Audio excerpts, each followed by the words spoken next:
असां सारी बस्ती मुतालबा करे ने हां मुतालबा करे पूरी बस्ती नाल मुतालबा केड़ी बस्ती है खांदा को है ओ किथा साड़ा के कुरान पाक बड़े वाले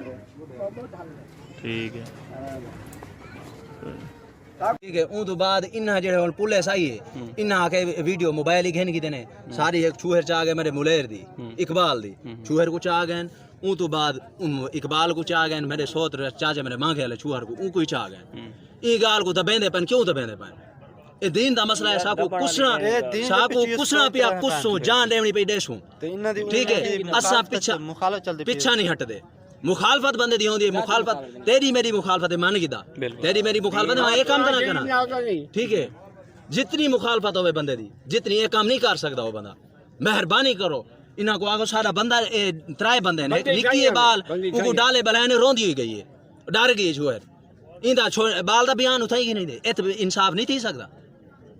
ये कितों दा कानून है बिल्कुल इंसाफ गिनो रल मिलते जितने भिरा खड़े टोटल ठीक है जितने मुसलमान भी अगर जाए हजूर दे कलमा पढ़ियन ए नाल थियो ठीक है ए तो पुलिस ए जेड़े डाले करनी तू कहे पासे ना हल मेहरबानी करो इथा ही इंसाफ गिनो तुम्हारी यह मेहरबानी हो सी ठीक है जेड़ी वीडियो डीएसपी साहब वीडियो सोत्र मेरे आसे बनाई है ठीक है वो जेड़ी वीडियो है डीएसपी साहब उथ डाले खड़ा ते उन्हां दे घर बोतल ही पीना बैठे सकूनिया उत बैठे अल्लाह ठीक है साले सांग तलू पानी नहीं लंघदा जो सुन रहा है ना इसको फौरन शेयर करो ठीक है और इस बंदे के जो बयान है वो बिल्कुल हक पे हैं और ये बिल्कुल हक बोल रहा है डीएसपी साहब बोतलां पीना बैठे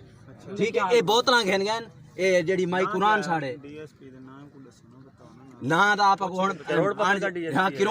पक्का है यार ये इलाका हमारा करोड़ पक्का है वो तो ना दा मैं का नहीं पता जिला लोधन तहसील करोड़ हां वो तो बाद इथु बोतलां घेन गए नहीं जेड़ी माई कुरान साड़े ही माई दे भिरा यो भतीजा बोतलां घेना जिला लोधन 2.5 लीटर बोतल घेना डीएसपी को बोतलें हम भी पिला देंगे वो बोतलां पिलाई बड़े सारे सांग तो